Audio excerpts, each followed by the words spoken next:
La géopolitique ne peut se départir d'une interrogation sur le genre parce que toutes les dynamiques internationales sont traversées par toutes les questions qui affectent directement les femmes, qu'il s'agisse de conflits, qu'il s'agisse de questions migratoires, qu'il s'agisse d'inégalités économiques. Les femmes sont souvent affectées d'une manière qui rejaillit sur l'ensemble de la société. Les questions par exemple de justice climatique ont une incidence sur la manière dont les mouvements migratoires se structurent, et les femmes forment un très grand nombre des proportions en fait des personnes qui sont des déplacés climatiques par exemple. La question des violences dans le cadre de guerre évidemment sont des questions qu'on aborde énormément sur la manière dont ça affecte spécifiquement les femmes, mais aussi et surtout parce que les femmes sont aux avant-postes des dynamiques de changement. Elles sont extrêmement engagées dans différents mouvements sociaux et pas uniquement dans les mouvements qui concernent les questions relatives aux femmes. Elles sont là lorsqu'il s'agit de lutter pour la préservation de certaines démocraties, pour lutter pour les droits humains de leurs concitoyens et de leurs concitoyennes et pour permettre à la jeunesse d'avoir une vie décente. Donc c'est quelque chose qu'il faut mettre vraiment en œuvre. Alors souvent, en France, on entend des personnes qui se proclament comme étant des féministes universalistes,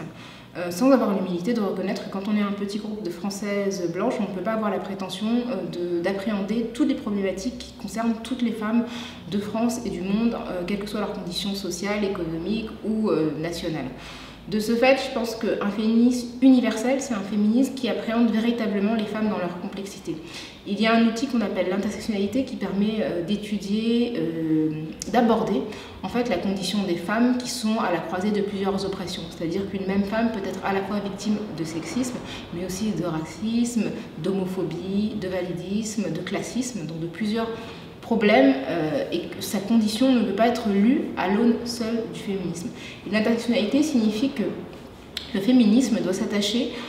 à se préoccuper de la condition des femmes qui sont les plus fragiles et qui sont les plus discriminées. Dès lors qu'on s'intéresse aux femmes qui sont les plus discriminées, et parmi les femmes, il y a notamment les femmes transgenres, les femmes migrantes, les femmes qui sont aussi issues de minorités raciales, et bien ces femmes-là, les femmes qui sont travailleuses du sexe aussi, et bien leur condition,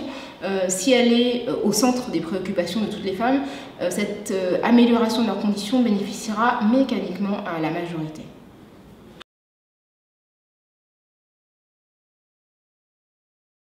Alors je pense que le mouvement MeToo a été un déclencheur extrêmement important, mais je pense qu'il faut aussi le considérer dans un contexte plus global, c'est-à-dire que le mouvement MeToo a été appréhendé, nommé, identifié à partir du moment où il y a eu ce tweet de l'actrice Alyssa Milano qui a rendu cette injonction d'une certaine manière, enfin c'est pas une injonction, mais en tout cas cette invitation à témoigner virale. Mais en réalité, il y a plein de pays qui avaient leur propre agenda et leur propre temporalité pour identifier les questions relatives aux violences sexuelles. Je pense par exemple à l'Inde, où le débat national a été déclenché par une série de viols, notamment un viol collectif qui a conduit à la mort d'une femme. Je pense aussi qu'en France, nous avons déjà eu un début de réflexion avec l'affaire Dominique Strauss-Kahn en 2011, et que ce mouvement-là, d'une certaine manière, est devenu un catalyseur, mais que le mouvement MeToo, malgré tout, c'est à chaque fois traduit dans des situations locales. En France, on a pu voir que le témoignage d'Adèle Haenel, après ses agressions sexuelles en fait, par un réalisateur, le fait que Gabriel Matzneff ait été enfin mis à jour par le travail de Vanessa Springora, tout ça, ce sont des réalités locales. Donc s'il est parti des États-Unis, en réalité, les violences sexistes ne se sont pas exportées, elles avaient déjà un ancrage local et il a fallu les dénoncer localement pour que le mouvement MeToo ait une résonance.